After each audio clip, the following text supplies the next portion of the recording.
और मंदसौर का गांधी सागर अभ्यारण्य चीतों का अब नया घर बन गया है। सीएम डॉक्टर मोहन यादव ने कूनों से लाए गए चीतों प्रवास और पावक को बाड़े में छोड़ा। चीतों को छोड़े जाने के बाद दोनों चीते दौड़ लगाते हुए नजर आए। चीतों को नीमच और मंदसौर के सीमा पर बसे अभ्यारण्य में बस्ती के पास छोड़ा गया।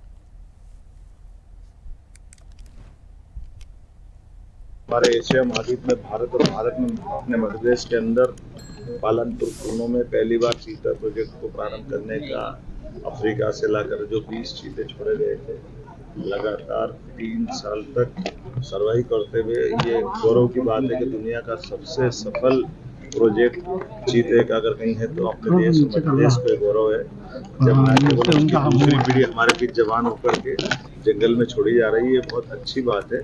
हमारी आबोहवा, हमारी प्रबंधन की व्यवस्था, फॉरेस्ट डिपार्टमेंट की जो प्रॉपर चिंता की है, सरकार की मूल भावना के हिसाब से एशिया महाद्वीप में हमारे जंगलों को आबाद करती हुई वन्यजीव की इकोसिस्टम, अब हम इस पे चीते प्रोजेक्ट पे सफलता के साथ आज मंदसौर नीमच जिले की बाउंड्री में गांधी सागर चीता अभ्यारण्य का दूसरा चरण चालू हुआ। पावक और प्रभास नाम के दोनों मेल चीते आज छोड़े गए। मुझे इस बात की प्रसन्नता कि जिस प्रकार से अपने रचना की गई है, निश्चित रूप से पालनपुर कूनों में इनका परिवार बढ़ा है, उसी प्रकार से ये भी अपना परिवार यहाँ बढ़ेगा। बड़े पैमाने पर क्षेत्र के लोगों को रोजगार भी मिलेगा और वन्य प्राणियों के एक तरह से विलुप्त होने की अवस्था के बावजूद हम वापस उनको पुनर्स्थापित करते हुए हमारा पर्यावरण और वन्य जीवों का प्रेम भी प्रकट करेंगे।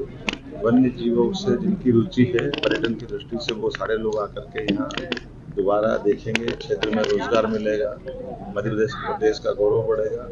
मेरी अपनी ओर से आज के इस अवसर पर गांधी सागर अभ्यारण्य में इस पूरे घटनाक्रम में खासकर चीतों को पुनर्स्थापित करते हुए इतने स्वस्थ लग रहे थे चीते, ऐसा लग रहा है पलट के बात कर रहे हैं। आनंद ये लगा रहा है कि आपने जो जिस प्रकार से उन्होंने अपनी जिस अच्छी मानसिकता में थे, मुझे बताया कि पालनपुर कूनों में सबसे स्वस्थ चीतों को ये लेकर आए। यहाँ उनके पर्याप्त भोजन का प्रबंधन भी है, रुकने की व्यवस्था भी की गई है, जगह जगह पीने के पानी के प्रबंधन भी है और बहुत जल्दी टूरिज्म संबंधित सारी एक्टिविटी हम प्रारंभ करेंगे। एयर कनेक्टिविटी से लगा करके सड़क कनेक्टिविटी, टूरिज्म के लिए रेस्ट हाउस, होम स्टे, गाँव के अंदर भी लोग घरों में रुककर भी इस चीते का दीदार कर सके। ऐसे कई कारण से उनको मंदसौर और नीमच का गौरव बढ़ेगा। अतीत के कालक्रम में लंबा समय में मान के चलता हूँ कि 200-400 साल में हमको यहाँ चीते पहले कभी दिखाई नहीं दिए।